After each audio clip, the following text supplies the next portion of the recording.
आशीष कुमार। शाम के 5 बजे जैसा कि सब आप जानते हैं कि हम आपको बताते हैं आज दिन भर बिहार में क्या कौन सी खबरें जो है वो प्रमुख रूप से रही है।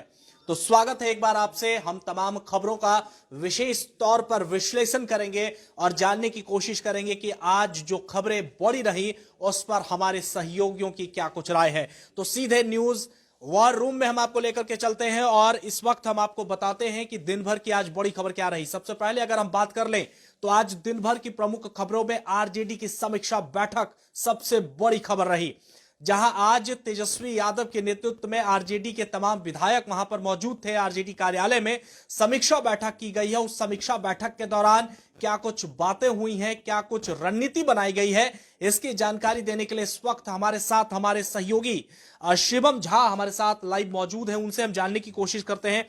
शिवम, कह सकते हैं कि आज दिन की सबसे बड़ी खबर थी कि आरजेडी की समीक्षा बैठक हुई है। उस बैठक में क्या कुछ रणनीति आगे के लिए बनाई गई है? तेजस्वी यादव भी मौजूद थे, तेज प्रताप यादव भी मौजूद थे, तमाम वरिष्ठ लोग जो हैं वो आरजेडी के मौजूद थे। हम आपसे जानना चाहेंगे, आप इस न्यूज को कवर करने के लिए वहां गए थे और क्या कुछ बातें निकल करके आई हैं और क्या बातें हुई हैं? आज जो मीडिया में सुर्खी जिस न्यूज़ ने बनाया है उसमें से सबसे प्रमुख तेजस्वी यादव है, क्योंकि आरजेडी ने आज समीक्षा बैठक की थी और इस समीक्षा बैठक में देवाशीष जी काफ़ी कुछ महत्वपूर्ण जो मुद्दे थे उस पर बहस हुए।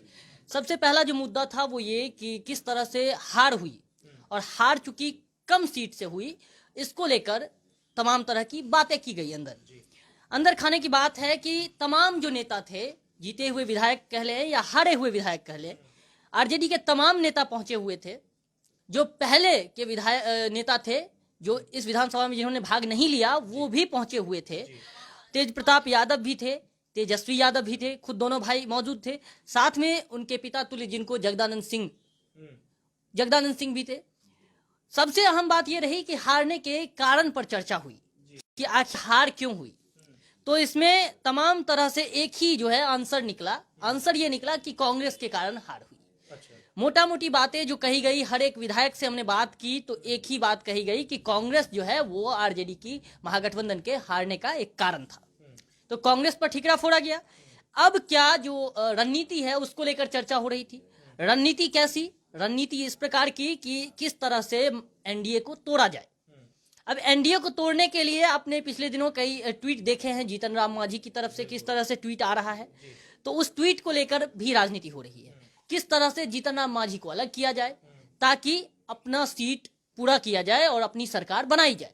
तो इन सब बातों पर भी चर्चा हुई और ये एक आगामी विधानसभा चुनाव के लिए इन्होंने एक भविष्यवाणी भी कर दी तेजस्वी यादव ने। मेरा सवाल वही था शिवम आपसे, जिस तरह से आपने बताया कि वहां पर तमाम वरीय लोग मौजूद थे। तेजस्वी यादव ने बड़ी बात भी आज कह दी। हालांकि जब ये समीक्षा बैठक की समाप्ति हुई उसके बाद तेजस्वी यादव ने यह कह दिया कि हम चुनाव जो है मध्यवर्ती चुनाव वो भी कराएंगे। संतुष्ट नहीं दिख रहे हैं क्या तेजस्वी यादव इस विधानसभा चुनाव के नतीजे से? देखिए, तेजस्वी यादव तो लगातार सवाल उठा रहे हैं, तो वो कहीं ये बात ही नहीं है कि वो संतुष्ट है। उन्होंने सदन में भले ये कह दिया कि हम हार स्वीकार करते हैं, लेकिन सदन की बातें अलग होती है। वो लगातार प्रखर होकर नीतीश कुमार को घेर रहे हैं और बोल रहे हैं कि ये सत्ताधारी जो है सत्ता को हथियाया गया है, सत्ता को हथियाया गया, यानी कि वो संतुष्ट तो पहले से ही नहीं है।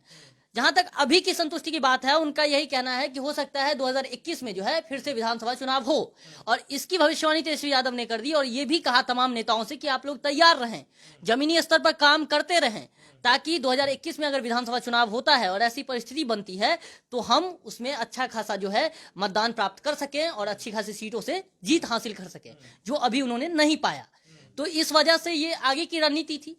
फिलहाल उनकी रणनीति एक और बात पर थी, किसान के मुद्दे को लेकर, क्योंकि उनकी बहुत खिल्ली उड़ी तेजस्वी यादव की। जिस बीच किसान आंदोलन कर रहे थे, सड़कों पर थे, तो तेजस्वी यादव नजर नहीं आए और सत्ता पक्ष लगातार हमलावर थे।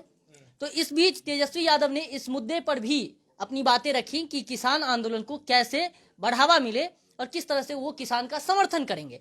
साथ ही जो बढ़ते क्राइम का आंकड़ा है उस पर भी उन्होंने चर्चा की। इस मीटिंग में तमाम तरह से जितने भी विधायक आए हुए थे, हर एक विधायक, हमने शक्ति सिंह यादव से बात की, जब रीतलाल यादव से बात की, जितने भी उनके विधायक हैं लगभग, उनसे हमने बातचीत की।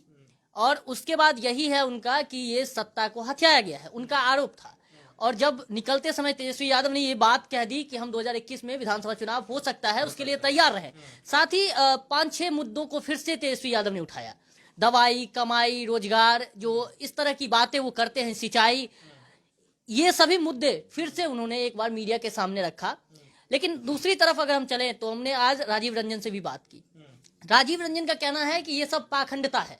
वो एक लाइन में बोल रहे हैं, जो समीक्षा बैठक हो रही है ये सब कुछ नहीं है, जनता को बरगलाने की कोशिश की जा रही है। तो सत्ता की माने या विपक्ष की माने, ये बड़ा कंफ्यूजन है। फिलहाल सत्ता पर आरोप दो मुख्य हैं, जो लग भी रहे हैं और जिसको जनता भी लगभग सराह रही है, क्योंकि जिस तरह से हम क्राइम का आंकड़ा देख रहे हैं, और दूसरे किसान आंदोलन को लेकर सरकार प्रखर होकर बोल नहीं रही। और सरकार में जो मंत्री हैं हमारे, उन्होंने ये बात कह दी, कृषि मंत्री, कि जो दलाल हैं जितने किसान आंदोलन कर रहे हैं, तो ये मुद्दा भी अब बहुत बड़ी बड़ी बातें बिहार विधानसभा चुनाव में हो गई। समीक्षा को लेकर के आपने जो जानकारी दी शिवम, उसके लिए बहुत बहुत शुक्रिया। हम फिर से आपके बड़ी खबर को लेकर के आपके सामने हाजिर होंगे। और अब जिस तरह से आपने सुना, हमारे सहयोगी ने जिस तरह से बताया, क्योंकि वो वहां पर मौजूद थे, कि तेजस्वी यादव ने ये भी कह दिया है और अपनी पूरी टीम को तैयार रहने के लिए कहा है कि हो सकता है 2021 में हम फिर से विधानसभा चुनाव कराएं, क्योंकि लगातार जिस तरह से तेजस्वी यादव जो है वो नीतीश कुमार पर हमला कर रहे हैं, लगातार चुनाव को लेकर जो ठीकरा है वो अधिकारियों पर फोड़ रहे हैं। डीएम तक को उन्होंने आरोपी बना दिया कि ये चुनाव में जो है वो मिलीभगत की गई थी, अधिकारियों की मिलीभगत की, और जिसके बाद हालांकि ये बिल्कुल सही है कि बिहार विधानसभा चुनाव में सबसे बड़ी पार्टी जो उतरी है वो आरजेडी उतरी है। चलिए अगली खबर की ओर रुख कर लेते हैं, और अगली खबर यह है कि बिहार में मौसम ने अपना करवट जो है वो पूरी तरह से बदल लिया है। जी हम आपको बता दें कि आप भी अगर घर से बाहर निकल रहे होंगे या फिर अपने कामों पर जा रहे होंगे तो देख रहे होंगे कि किस तरह से आपको जो है मौसम कितना ज्यादा आपको परेशान कर रही है। तो आज सुबह ही हमारे संवाददाता संजय ने उसकी जानकारी अपने तमाम दर्शकों तक पहुंचाई है और बताया है कि मौसम में ठंड का क्या सितम है, क्या हाल है। इस पर और विस्तार से जानकारी हम ले लेते हैं। इस वक्त न्यूज रूम में हमारे साथ संजय मौजूद हैं। संजय, सुबह में रिपोर्टिंग आपने की थी, हालांकि आपने बताया दर्शकों को, हमारे यूट्यूब में भी वो लोग देख रहे हैं, देख सकते हैं। आगे बताइए कि क्या कुछ और बातें हुई हैं, या फिर मौसम को लेकर के क्या और जानकारी है आपके पास? 26 जिलों में कह सकते हैं जिलाधिकारी की तरफ से अलर्ट जारी किया गया है। जिस तरह से मौसम का तापमान गिरते चला जा रहा है, ठंड का प्रकोप, शीतलहर जो जिस तरह से बह रहे हैं, जिसको लेकर जिलाधिकारी ने अलाव की व्यवस्था करने की आदेश दे दी है नगर निगम के तहत। और जगह जगह पर लोग अलाव जला के अपनी ठंड को किस तरह से भगाया जाए। पटना के कई ऐसे जगहों पर कह सकते हैं बनाया गया है जो व्यवस्था है रहने के लिए, जो जिला अधिकारी की तरफ से, जो ठंड में सड़क के किनारे गरीब गुरबा जो रिक्शा चालक है, ठेला चालक है, वो आए दिन सड़कों के किनारे रात के सोते हैं, जिसको लेकर जिला अधिकारी ने ठंड को देखते हुए इस तरह की व्यवस्था की गई है। लेकिन बात कर ले तो पारा जो है 6 डिग्री के तापमान गिर चुका है, और फ्लाइट भी जो है और कई ट्रेनें जो है काफ़ी देर से आ रही है, जिसको लेकर यात्री काफ़ी परेशान हो रहे हैं। बात कर ले कलकत्ता जाने वाली फ़्लाइट या कलकत्ता से गुवाहाटी से पटना आने वाली फ़्लाइट लगभग 19 मिनट, आधा घंटा 30 मिनट की देर से उड़ान भर रही है, और आने में भी काफ़ी लेट हो रही है। तो लोगों को काफ़ी आने और जाने में समस्याएं हो रही है। सड़कों पर जिस तरह से फॉग की समस्याएं हो रही है, ड्राइविंग जो कर रहे हैं उनको लाइट जला के चलना पड़ रहा है, क्योंकि कोई ऐसी दुर्घटना, अप्रिय घटना ना हो जाए जिससे लोगों को काफ़ी समस्या हो, क्योंकि अपने जगह स्थान पर पहुंचना उनको समय पे होता है। क्योंकि अगर वो घर से अगर ऑफिस के लिए निकल रहे हैं या किसी जगह पे जा रहे हैं तो उन्हें समय पे पहुंचना होता है। इसको लेकर भी लोग काफ़ी सुरक्षा से बहुत धीमी गति से अपनी गाड़ी को चला रहे हैं, और जिला अधिकारी ने भी निर्देश दे दिए हैं कि ठंड को देखते हुए, और अभी 4 जनवरी से स्कूल भी खोलने की बात हो रही है। तो लेकिन जिस तरह से ठंड का मौसम देखा जा रहा है, अभी कोरोना काल भी बीच में था, उसको लेकर भी काफ़ी समस्याएं हो रही थी, और ट्रेनें भी और काफ़ी लेट से चल रही है, और आर भी जो रही है लेट से आ रही है, और फ्लाइट कई ऐसे फ्लाइट जो है काफ़ी देर से चल रहे हैं, जिसको कारण कह सकते हैं कि पूरी समस्याएं तो हो रही है। 26 जिले में अलर्ट जारी किया है। बात कर ले पटना, गया, नवादा, शेखपुरा, बेगूसराय, भभुआ, लखीसराय, इस तरह की जो जिले हैं उसको लेकर काफ़ी पूरी तरह से अलर्ट जारी किया गया है। ट्रैफिक में भी काफ़ी बदलाव किया गया है, क्योंकि मौसम को देखते हुए ट्रैफिक की व्यवस्था जो है धीमी गति होने से काफ़ी समस्याएं लोगों को हो रही है। तो लोग अपने सही स्थान से सही जगह पर नहीं पहुंच पा रहे हैं, क्योंकि फॉग हो रही है और शीतलहर जिस तरह से बढ़ रहा है। और कुछ लोग ऐसे हैं जिसके कहीं कहीं व्यवस्था नहीं है, तो लोग ठंड से प्रकोप से आगे सोशल वर्कर भी जो एनजीओ के तरफ से भी लोग कई ऐसे जगह पर कंबल वितरण वगैरह कर रहे हैं। तो मतलब ये लगातार जिलाधिकारी की तरफ से तो अलर्ट जारी कर दिया गया है, क्योंकि जिस तरह से ठंड का प्रकोप है और आए दिन लगातार बढ़ते ही चले जा रहे हैं। ठंड का जिस तरह से पारा कह सकते हैं, ठंड का पारा जो है वो बढ़ता चला जा रहा है, तो लोगों को काफ़ी समस्याएं हो रही है, जिसको लेकर जिलाधिकारी ने आदेश तो जारी कर दिया है। बहुत बहुत शुक्रिया संजय तमाम जानकारी के लिए। तो साफ तौर पर जिस तरह से मौसम ने अपना करवट बदला है और मौसम शीतलहरी चल रही है, इस वक्त ऑरेंज जोन जो है वो बिहार के कई जिलों को घोषित कर दिया गया है। गया इस वक्त भी सबसे ठंडा जगह जो है वो बना हुआ है। साथ ही साथ पटना में भी आज जो है वो ठंडी हवाएं चल रही है, जिसके बाद तमाम जगहों पर जिलाधिकारी के निर्देशानुसार जो है वो अलाव की व्यवस्था की गई है।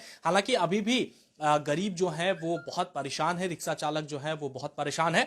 द एसडी न्यूज के तमाम दर्शक जो इस वक्त देख रहे हैं, आपसे यही एक सलाह है कि आप अपने घर में अगर बच्चे हैं, बुजुर्ग हैं, तो उनको आप इस ठंड के मौसम से बचाएं, उनको घर से बाहर ना निकलने दें। यही हम अपनी पूरी टीम की तरफ से आपसे गुजारिश करते हैं। चलिए और कुछ खबरों के लिए सीधे रुख कर लेते हैं। हमारे सहयोगी शिवम झा भी मौजूद हैं इस वक्त। शिवम, और क्या खबर है बिहार से जुड़ी? देखिए, बिहार से जुड़ी तो जो खबरें थी हमने बताई, एक और बिहार से जुड़ी बड़ी खबर है कि बिहार में किसान आंदोलन चूंकि उस तरीके का नहीं हो रहा था जिस तरीके का दिल्ली में हमें देखने को मिल रहा है, पंजाब हरियाणा के बॉर्डर पर, तो अब उसको तेज करने के लिए भारतीय किसान यूनियन दिल्ली से पटना आ रही है और पटना में अब इस किसान आंदोलन को जो है तीव्र किया जाएगा। इस तरफ आगे की कदम बढ़ाई जा रही है, क्योंकि पटना में हमने देखा कि इस तरह से 1 लाख किसान भी नहीं मौजूद थे जब भारत बंद हुआ था। तो उस पर अब आगे की कार्रवाई हो रही है कि किसान यहाँ आ रहे हैं, भारतीय किसान यूनियन के गुरमान जी, और यहाँ पर आके वो बताएंगे, लोगों के पास जाएंगे, बताएंगे कि आपको एमएसपी नहीं मिलेगी, क्या क्या खामियां हैं वो किसानों को बताएंगे। तो ये बड़ी खबर एक बिहार से है। और बिहार से एक और बड़ी खबर है कि चूंकि प्रदूषण बढ़ रहा है, प्रदूषण को लेकर मुजफ्फरपुर सबसे बुरा जो है, मुजफ्फरपुर की हालात जो है सबसे बुरी है। और इसको लेकर खबर आई है कि मुजफ्फरपुर में AQI जो लेवल है वो 453 है, यानी कि जो खतरनाक स्तर है उससे 153 ज्यादा। अगर स्वास्थ्य के लिहाज से बात करें तो 50 जो है AQI लेवल होना चाहिए। तो एयर क्वालिटी इंडेक्स में सबसे पिछड़ा, देश में सर्वाधिक पिछड़ा जो अगर हम किसी भी सिटी का नाम ले तो मुजफ्फरपुर एक ऐसा जिला है जो सबसे पिछड़ा हुआ रहा है AQI लेवल में। आज की जो अपडेट है, हम बाहर चलते हैं, बिहार से दिल्ली चलते हैं। तो दिल्ली में जिस तरह से किसान आंदोलन कर रहे हैं, तो वहां पर भी एक नई खबर है। खबर यह कि फिर से भारत सरकार ने एक 40 किसान संगठनों के नाम पत्र लिखा है और उनसे बातचीत करने की पेशकश की है। इससे पहले भी हमने देखा कि इस तरह से बातचीत हो रही थी, लेकिन बातचीत का कोई निष्कर्ष नहीं निकल रहा है देवाशीष जी, और इस वजह से फिर से एक बार उनको लेटर लिखा गया है 40 किसान संगठनों के।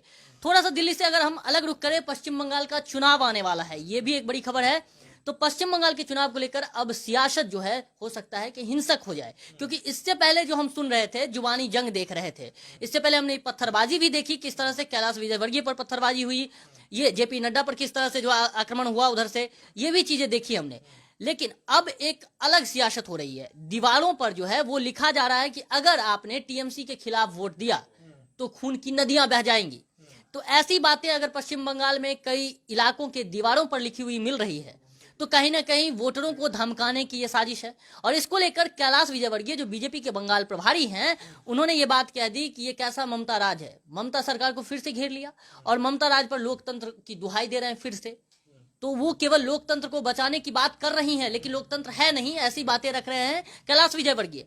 तो कहने का मतलब ये है हमारा देवाशीष जी कि जिस तरह से वहां पर ये लिखा गया है दीवारों पर बांग्ला भाषा में कि जो अगर आपने टीएमसी के खिलाफ वोट किया तो खून की नदियां बह जाएंगी। अब इसको लेकर जो बीजेपी के नेता है वो चिंतित हो गए हैं। चिंतित इसलिए कि अगर लोग डर जाएंगे तो लोग वोट नहीं देंगे, और अगर लोग वोट नहीं करेंगे तो हो सकता है बीजेपी लूज कर जाए। क्योंकि बीजेपी का जो टारगेट है इस बार का, अमित शाह जो 2 दिन के दौरे पर हैं, उनका ये टारगेट है कि हम 200 से अधिक सीटें जीते। जो 294 कुल सीट है, जिनमें 2 सीटों पर मनोनीत किया जाता है और 292 पर चुनाव होता है, तो उसमें उनका टारगेट है कि 200 से अधिक सीटें जीते। लेकिन यहाँ पर जिस तरह से ये बातें चल रही है, हिंसक प्रवृत्ति की जो बातें लिखी जा रही है, उससे लगता नहीं, अगर बीजेपी को हो सकता है नुकसान हो जाए, लगता नहीं कि बीजेपी जो टारगेट अचीव करना चाहती है। तो ये हमारा दिन का जो है पूरा खबर था। देवाशीष, बहुत बहुत शुक्रिया शिवम, आपको तमाम जानकारी देने के लिए। बिहार के साथ साथ दिल्ली और बंगाल के भी जुड़ी खबरें आपने बताई। फिर से एक बार रुक कर लेते हैं अपने सहयोगी संजय के पास। बिहार में जिस तरह से लगातार जो है शराबबंदी पर सवाल उठ रहे हैं, और ऐसे में नीतीश कुमार के इस महत्वाकांक्षी फैसले के बाद बिहार में शराब को लेकर के भी और नया कुछ होने जा रहा है। क्या है पूरी खबर, विस्तार से जानने के लिए इस वक्त हमारे सहयोगी संजय हैं। संजय, क्या है शराब से जुड़ी खबर? देखिए, 1 अप्रैल 2016 में पूर्ण शराबबंदी बिहार में बंद हुआ था, जिसको लेकर लगातार खबरें सुर्खियों में था कि शराबबंदी कहीं ना कहीं विफल है सरकार का। लगातार विपक्ष उन पे हमला कर रहा था और एक बार फिर आज पटना के सरदार पटेल में, जहां डीजीपी कार्यालय है जिसको, वहां पे सारे पुलिसकर्मियों के कम से कम कह सकते हैं 295 पुलिसकर्मी वहां मौजूद थे और उनको शपथ दिलाया गया है फिर से शराब नहीं पीने के लिए।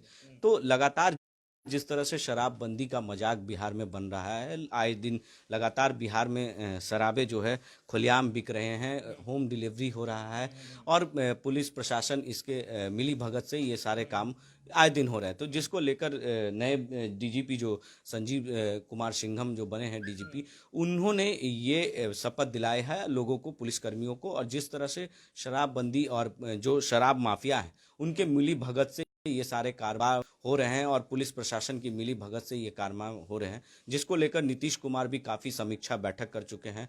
और विपक्ष तो हमलावर है ही इसको लेकर, क्योंकि आपके शराब फोन करे और एक बार में शराब आपके घर पहुंच जाता है। तो इस तरह का लगातार हमला हो रहा था, जिसको लेकर आज एक बार सरदार पटेल में शपथ दिलाया गया है कि उन्होंने जिस पुलिसकर्मी ने शराबबंदी को लेकर शपथ ली है, उन्होंने साफ तौर से कहा कि शराब बिहार में हम लोग पूर्ण शराबबंदी के खिलाफ हैं और कभी भी शराब नहीं पिएंगे, या बिहार के बाहर भी अगर हम किसी काम से जाते हैं तो भी हम शराब नहीं पिएंगे। इस तरह की उन्होंने शपथ ली है। तो कह सकते हैं कि बिहार में जिस तरह से शराबबंदी का मजाक बनाया जा रहा था, आए दिन लोग शराब पीने से भी कई लोगों की मौत भी हुई थी, बीच में खबर ऐसी भी थी, क्योंकि डुप्लीकेट शराब लगातार बिहार में बन रहे हैं और इस तरह के शराब बनने की वजह से इस तरह की समस्याएं आ रही थी, जिसको लेकर आज डीजीपी ने ये शपथ दिलाई है। और पूरे तरह से शपथ दिलाकर उन्होंने खुद से भी शपथ लिया है कि बिहार में शराबबंदी का जो भी कुछ है उस पर कड़ी कार्रवाई होगी और जो भी इसमें मिली भगत होगी जिसकी भी, उस पर कानूनी प्रक्रिया के तहत उस पर कार्रवाई होगी। तो कह सकते हैं कि बिहार में जिस तरह से शराबबंदी है उसको लेकर पूर्णतः नीतीश कुमार की जो कह सकते हैं ड्रीम प्रोजेक्ट है बिहार के लिए शराबबंदी, और उसको लेकर भी पूरी तरह से शिकंजा कसते हुए नजर आ रहे हैं। तो डीजीपी भी अब पूरी तरह से इस मामले को लेकर शिकंजा कसते हुए नजर आ रहे हैं। बहुत बहुत शुक्रिया संजय आपका तमाम जानकारी के लिए। तो साफ तौर पर बिहार में शराबबंदी कानून जो है वो 2016 से लागू है। ऐसे में बिहार में आए दिन आप भी खबरों में देखते हैं कि किस तरह से शराब की ट्रक जो है, या फिर यूं कहें कि शराब के जो भी जुड़े व्यवसाय हैं, कारोबारी हैं, वो लगातार पकड़े जाते हैं। हालांकि इसको लेकर के नीतीश कुमार ने अपने तमाम पुलिस अधिकारियों से एक अपील की है कि आप शपथ ले कि शपथ लेने के बाद अब बिहार में शराब का सेवन ना करेंगे और ना करने देंगे। तो आपने देखा, अपने तमाम सहयोगियों ने बताया, बिहार, बंगाल और दिल्ली से जुड़ी तमाम बड़ी खबरों को कल फिर इसी टाइम इसी वक्त आपसे फिर होगी मुलाकात।